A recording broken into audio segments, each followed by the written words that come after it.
Welcome दोस्तों। आज हम करते हैं question number second on comparing the ratio a1/a2 b1/b2 c1/c2 find out whether the lines representing the flowing pair of linear equation intersect at a point are parallel coincident. हमको जो ये given है lines, हमको ये in ratio का आपस में compare करके ये बताना है कि ये लाइन है कि ये इंटरसेक्ट कर रही है या पैरेलल है या कोइंसिडेंट लाइन है। ठीक है, आइए करते हैं। अब ये रेशो है, देखो a1/a2 अगर नॉट इक्वल आया b1/b2 के, तो इस कंडीशन में क्या होगा, जो लाइन है वो इंटरसेक्ट करेगी एक पॉइंट पर। ठीक है, और अगर कंडीशन आती है a1/a2 इक्वल b1/b2 और इक्वल c1/c2, इस कंडीशन में जो लाइन होगी कोइंसिडेंट होगी। और अगर कंडीशन आती है a1/a2 equal b1/b2 not equal c1/c2, इस कंडीशन में जो लाइन होगी वो पैरेलल होगी। ठीक है, और साथ ही ये भी समझ लीजिए, जब जो लाइन है वो इंटरसेक्ट एट ए पॉइंट, एक पॉइंट पर इंटरसेक्ट करती है, तो वहाँ पर जो इक्वेशन है उनका सिर्फ एक ही सॉल्यूशन होगा, यूनिक सॉल्यूशन।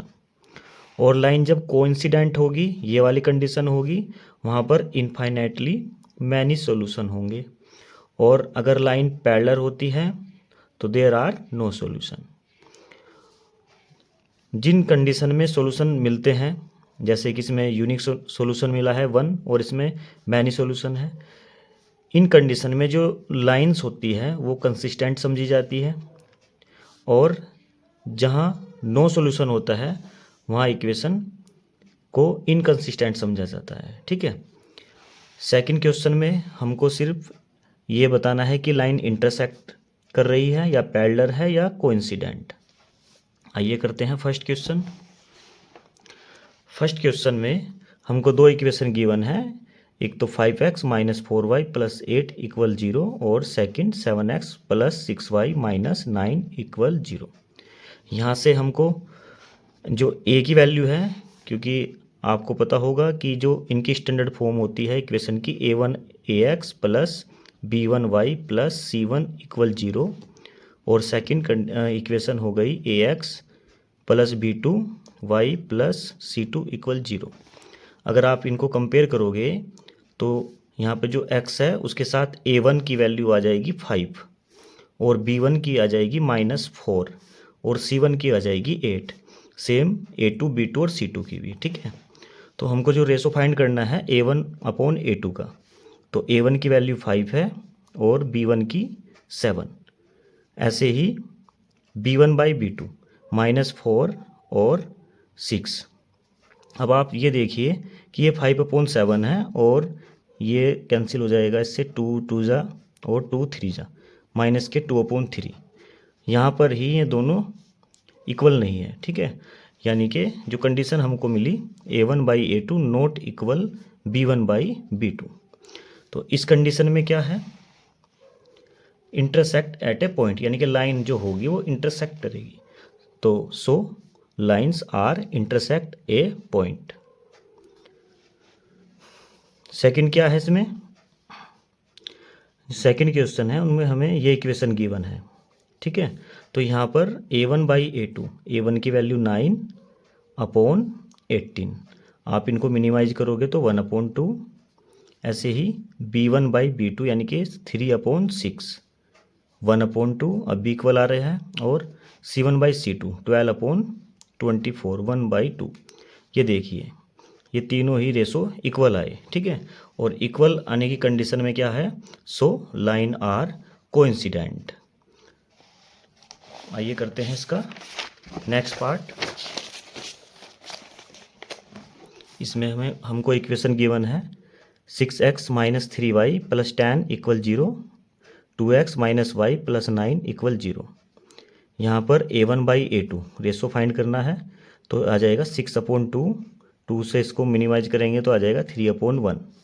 b1/b2, b1 की वैल्यू है -3, और B2 की वैल्यू है -1, आ जाएगा 3/1, माइनस से माइनस कैंसिल, और C1 10/9। अब आप देखिए A1/A2 B1/B2 के तो इक्वल है, लेकिन ये नॉट इक्वल। तो इस कंडीशन में लाइंस क्या होगी, आर पैरेलल लाइन होगी। Question number 3, comparing the ratio को कंपेयर करके find out whether the following pair of linear equation are consistent और इनकंसिस्टेंट। रेशो को कंपेयर करके इस बार हमको कंसिस्टेंट और इनकंसिस्टेंट बताना है, ठीक है। और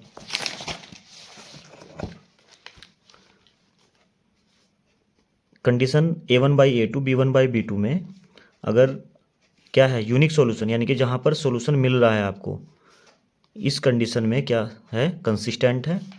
और अगर तीनों ही इक्वल आते हैं तो भी कंसिस्टेंट है, यहाँ मैनी सॉल्यूशन होते हैं। और यहाँ पर जो ये लास्ट वाली कंडीशन है, जहाँ पर नो सॉल्यूशन, तो जो इक्वेशन होती है इनकंसिस्टेंट होती है, ठीक है। तो यहाँ पर आप ध्यान रखना, केवल एक ही कंडीशन है जहाँ पर कोई सॉल्यूशन नहीं है, उस वहाँ पर ही जो इक्वेशन होती है इनकंसिस्टेंट होती है, बाकी जगह कंसिस्टेंट, ठीक। आइए करते हैं। जो इसका फर्स्ट क्वेश्चन है, यह है 3x + 2 = 5, और सेकंड इक्वेशन है इसकी 2x - 3y = 7, ठीक है। आइए करते हैं। इस इक्वेशन को ऐसे लिख लीजिए आप, 3x + 2y, ये जो 5 है इक्वल से इधर, इसको इधर जब आप इक्वल से इधर लाओगे तो ये आएगा प्लस का माइनस में, ठीक है। और सेम ऐसे ही इसकी सेकंड इक्वेशन भी ऐसे लिखनी है। और अब करते हैं कंपेयर, रेशो फाइंड करते हैं A1/A2। A1 की जो वैल्यू है वो 3 और A2 की है 2। B1/B2 2/-3। अब आप देखिए ये दोनों ही इक्वल नहीं है, ठीक है। तो C1/C2 5/7, ये दोनों ही इक्वल नहीं, ठीक। तो A1/A2 नॉट इक्वल B1/B2। इस कंडीशन में इक्वेशन आर कंसिस्टेंट। जो सेकंड क्वेश्चन है इसका, थर्ड का सेकंड पार्ट, इसमें इक्वेशन है 2x - 3y, और हमको इक्वल दिया हुआ है 8, और 8 को हम लेकर जाएंगे इधर, आ जाएगा -8। सेम ऐसे ही ये -9 हो जाएगा। रेशो फाइंड करते हैं A1/A2।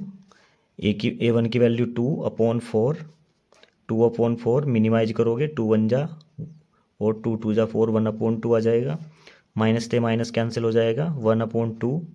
C1/C2 -8 और -9, ये कैंसिल नहीं होंगे तो 8/9।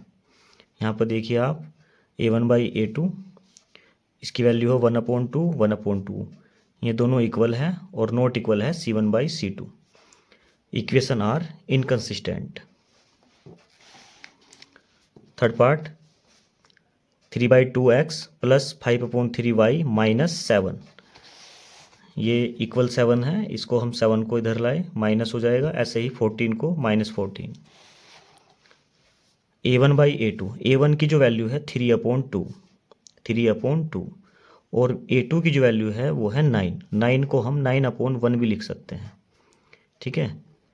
और आप देखिए, आप जो 1 की मल्टीप्लाई हो जाएगी 3 में, तो 3 1 जा 3 हो जाएगा, और 2 की और 9 की मल्टीप्लाई हो जाएगी, देखो 9 × 2, 3 1 जा 3 और 3 3 जा, यानी कि आ जाएगा 1/3 2 जा 6।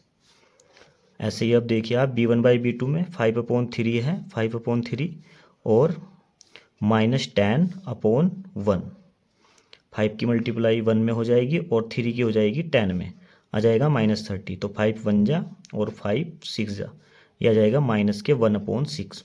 ये प्लस के 1/6 है और ये माइनस के हैं, आर नॉट इक्वल। तो A1/A2 not equal B1/B2, equation are consistent.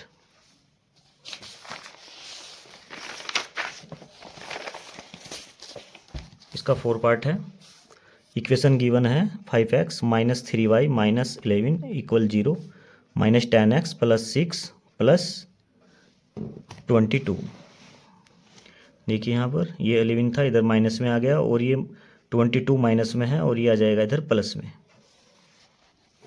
Ratio find करते हैं A1/A2। A1 की वैल्यू 5/-10, तो मिनिमाइज करोगे तो 1/2 आ जाएगा माइनस के। B1/B2, B1 की वैल्यू है -3 और 6, 3/6, मिनिमाइज करोगे 1/2 माइनस के। C1/C2 -11/22, 1/2 आ जाएगा। माइनस के 1/2, -1/2, -1/2, तीनों ही इक्वल है। Equation are consistent. 5 पार्ट इसका 4/3x + 2y - 8। यहाँ पर A1/A2 आ जाएगा 4/3 और 2/1। ये फ्रैक्शन है तो इसकी भी फ्रैक्शन बना ली, ठीक है। तो 4 1 जा 4 और 3 2 जा 6। जब आप इसको मिनिमाइज करोगे 4/6 आ गया, तो 2 2 जा 4 और 2 3 जा 6, 2/3 आ जाएगा। ऐसे ही B1/B2 को देखो आप, 2/3। C1/C2 -8/-12, माइनस से माइनस कैंसिल हो जाएगा, और 4 2 जा और 4 3 जा 2/3, 2/3, 2/3, 2/3, तीनों ही इक्वल है। Equation are consistent. Thank you.